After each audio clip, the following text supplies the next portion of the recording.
पुरानी पेंशन की बहाली के मुद्दे पर जहां केंद्र की नरेंद्र मोदी सरकार खुद प्रधानमंत्री नरेंद्र मोदी लगातार आंख मिचौली का खेल खेल रहे हैं और सरकारी कर्मचारियों के भविष्य के साथ खिलवाड़ हो रहा है, वहीं पर राज्य की सरकारों की ओर से अपने दम पर पुरानी पेंशन की बहाली की जा रही है। अब एक और राज्य में पुरानी पेंशन की बहाली का ऐलान कर दिया गया है और जिसके नाते से सरकारी कर्मचारियों में खुशी की लहर दौड़ पड़ी है। आपको बता दें कि अब पुरानी पेंशन की बहाली के मुद्दे पर जो है राज्य की सरकारें मुखर होकर के काम कर रही हैं और एनपीएस और यूपीएस से मुक्ति पा रही हैं। इसी कड़ी में तमिलनाडु के लाखों सरकारी कर्मचारियों और शिक्षकों के लिए एक बड़ी राहत भरी खबर सामने आई है। करीब 23 साल से जिस पेंशन व्यवस्था की मांग की जा रही थी, आखिरकार उसे पूरा कर दिया गया है। राज्य के मुख्यमंत्री एम.के. स्टालिन ने राज्य में तमिलनाडु इंश्योर्ड पेंशन स्कीम यानी कि टैप्स लागू करने की घोषणा कर दी है। सरकार का दावा है कि योजना रिटायरमेंट के बाद सरकारी कर्मचारियों को सुरक्षित और स्थिर आय देगी ताकि उन्हें भविष्य की चिंता न करनी पड़े। पिछले कई महीनों से कर्मचारी संगठन पुरानी पेंशन की बहाली को लेकर के लगातार सरकार पर दबाव बना रहे थे। कर्मचारी संगठनों ने 6 जनवरी से अनिश्चितकालीन हड़ताल पर जाने की सरकार को चेतावनी भी दी थी, लेकिन सरकार की ओर से टैक्स की घोषणा होते ही ये संगठन अब पीछे हट गए हैं और हड़ताल का फैसला भी वापस ले लिया है। इससे साफ है कि नई पेंशन योजना ने सरकारी कर्मचारियों की बड़ी चिंता को दूर कर दी है। टैक्स के तहत सरकारी कर्मचारी और शिक्षक रिटायरमेंट के बाद अपनी आखिरी तनख्वाह का 50% पेंशन के रूप में पाएंगे। इस योजना में कर्मचारी को अपनी सैलरी का 10% पेंशन फंड में जमा करना होगा। बाकी रकम की जिम्मेदारी पूरी तरह से राज्य सरकार की होगी। राज्य सरकार ये सुनिश्चित करेगी कि पेंशन तय रकम के अनुसार नियमित रूप से मिलती रहे, चाहे बाजार की स्थिति कुछ भी हो। इस योजना की खास बात है कि पेंशन के साथ महंगाई भत्ता डीए भी जुड़ा रहेगा। हर 6 महीने में डीए बढ़ेगा, जिससे बढ़ती महंगाई का असर भी सरकारी कर्मचारियों और पेंशनर्स पर कम होगा। अगर किसी भी पेंशनभोगी कर्मचारी की मृत्यु हो जाती तो उसके परिवार को आखिरी पेंशन का 60% पारिवारिक पेंशन के रूप में दिया जाएगा। इसके अलावा सेवा अवधि के आधार पर रिटायरमेंट या सेवा के दौरान मौत की स्थिति पर 25 लाख रुपए तक की ग्रेच्युइटी का भी प्रावधान किया गया है। इस योजना को लागू करने के लिए राज्य सरकार को पेंशन फंड में लगभग 13,000 करोड़ रुपए एकमुश्त जमा करना होगा। इसके बाद हर साल करीब 11,000 करोड़ रुपए का अतिरिक्त खर्च आएगा। सरकार ने माना कि आर्थिक रूप से चुनौतीपूर्ण है, लेकिन कर्मचारियों और शिक्षकों के भविष्य को सुरक्षित करना उसकी पहली प्राथमिकता है और इसीलिए राज्य की एम.के. स्टालिन सरकार ने यह फैसला लिया है।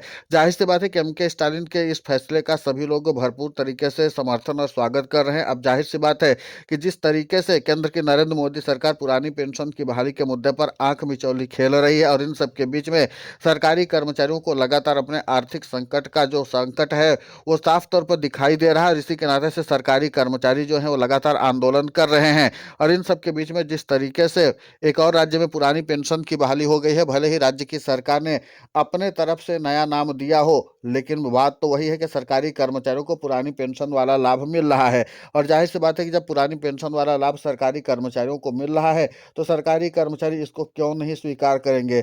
और इसी के नाते से सरकारी कर्मचारियों में काफी ज्यादा खुशी की लहर देखी जा रही है। अब देखना महत्वपूर्ण होगा कि जिस तरीके से लगातार एक के बाद एक राज्यों में पुरानी पेंशन की बहाली के तर्ज पर ही राज्य की सरकारें अपने दम पर अपने खर्चे पर पुरानी पेंशन की बहाली कर रही हैं, तो केंद्र की नरेंद्र मोदी सरकार आखिर इस पूरे मामले पर आंख मिचौली क्यों खेल रही है, अपने आप में चर्चा का विषय बना हुआ है। और इसी के साथ पुरानी पेंशन की बहाली का मुद्दा एक बार फिर से चर्चा का विषय बन चुका है। एम.के. स्टालिन ने इस बात को ज्यादा बल दिया है कि जिस तरीके से पुरानी पेंशन की बहाली के मुद्दे पर सरकारी कर्मचारी लगातार राज्य में आंदोलित थे, सरकारी कर्मचारियों के आंदोलन को देखते हुए सरकार ने कहा कि हम उनकी आर्थिक चुनौती को स्वीकार करते हैं और उनके आर्थिक चुनौती को स्वीकार करने के साथ हम उसको दूर करने की कोशिश करेंगे।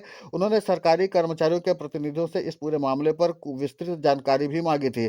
अब सरकारी कर्मचारी और रिटायर्ड शिक्षक होने के बाद भी उनको आखिरी मूल वेतन का 50% पेंशन भी मिलेगा। यह सुविधा ओपीएस जैसा ही है। पेंशन पर मिलने वाला महंगाई भत्ता यानी डीए हर साल 2 बार बढ़ेगा, जैसा कि आज के समय में कर्मचारियों को मिलता है। अगर कोई पेंशनधारी के निधन के बाद परिवार पर आर्थिक बोझ आता है तो उनके नामित परिवार को 60% पारिवारिक पेंशन के रूप में दी जाएगी। तो जाहिर सी बात है कि ये ऐसे प्रावधान है जो सरकारी कर्मचारियों को बड़े राहत देने के लिए काफी हैं। जो कर्मचारी नियम के अनुसार पेंशन पाने के लिए आवश्यक सेवा नहीं पूरी कर पाए उन्हें भी न्यूनतम पेंशन सरकार देगी। पहले सीपीएस में जुड़कर रिटायर हुए कर्मचारियों को भी विषयक करुणा पेंशन पेंशन देने का प्रावधान रखा गया है। इस योजना को शुरू करने के लिए राज्य सरकार को लगभग 13,000 करोड़ रुपए का एक बार में खर्च करना होगा और हर साल लगभग 11,000 करोड़ रुपए अतिरिक्त देना होगा। तो देश में कर्मचारी संघ लगातार पुराने पेंशन सिस्टम को वापस लाने की मांग कर रहे थे।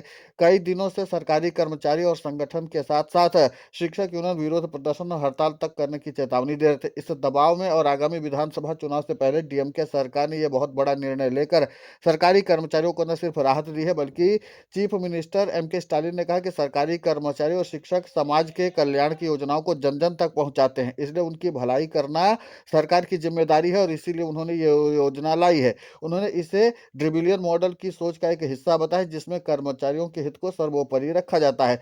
कुछ कर्मचारियों और यूनियन नेताओं ने फिलहाल इस योजना की प्रतीक्षा करने और विस्तार से समझने की बात कही है, लेकिन इसका स्वागत भी किया जा रहा है क्योंकि इससे लंबे समय से चली आ रही पेंशन असमंजस की स्थिति खत्म होने वाली है।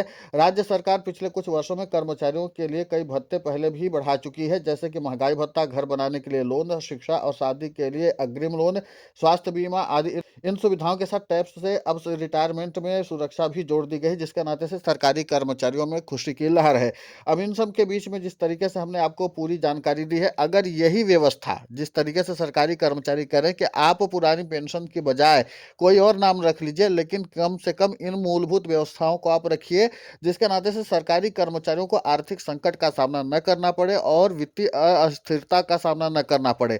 लेकिन केंद्र की नरेंद्र मोदी सरकार वो सुधार करती है जो सरकारी कर्मचारियों को जरूरत ही महसूस नहीं होती, और इसी के नाते से पुरानी पेंशन की बहाली के मुद्दे पर आंदोलित सरकारी कर्मचारियों सरकार के बीच बात ठन गई है। और पुरानी पेंशन की बहाली के मुद्दे को लेकर के सीएम एमके स्टालिन जो थे वो पहले से ही ज्यादा गंभीर दिखाई दे रहे थे, लेकिन इस बार पुरानी पेंशन की बहाली के मुद्दे को लेकर के जिस तरीके से उन्होंने अपनी संजीदगी दिखाते हुए टैक्स लागू किया है और इस टैक्स के जरिए सरकारी कर्मचारियों की लगभग सारी मांगे पूरी हो जा रही हैं।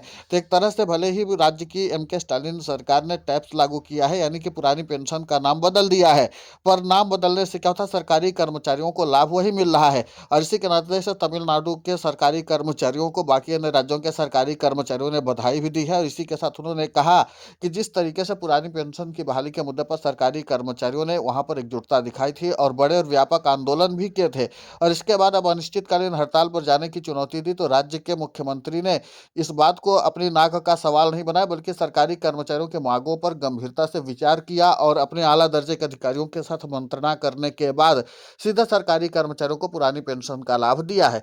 अब देखना महत्वपूर्ण होगा कि जिस तरीके से पुरानी पेंशन की बहाली के मुद्दे पर राज्य भर में सरकारी कर्मचारी आंदोलित हैं, उस पर क्या केंद्र की नरेंद्र मोदी सरकार ऐसे बड़ा और ऐतिहासिक फैसला लेती है, अपने आप में विचारणीय है। फिलहाल इस पूरे घटनाक्रम को लेकर के आपकी प्रतिक्रिया बहुत महत्वपूर्ण होती है, आप हमें कमेंट करके जरूर बताएं। साथ ही पुरानी पेंशन की बहाली के मुद्दे पर हम लगातार आंदोलित होकर के खबरें चला रहे हैं। आप हमारे समर्थन के लिए चैनल को सब्सक्राइब करें, खबर को ज्यादा से ज्यादा शेयर करें ताकि पुरानी पेंशन की बहाली का मुद्दा और बुलंद हो।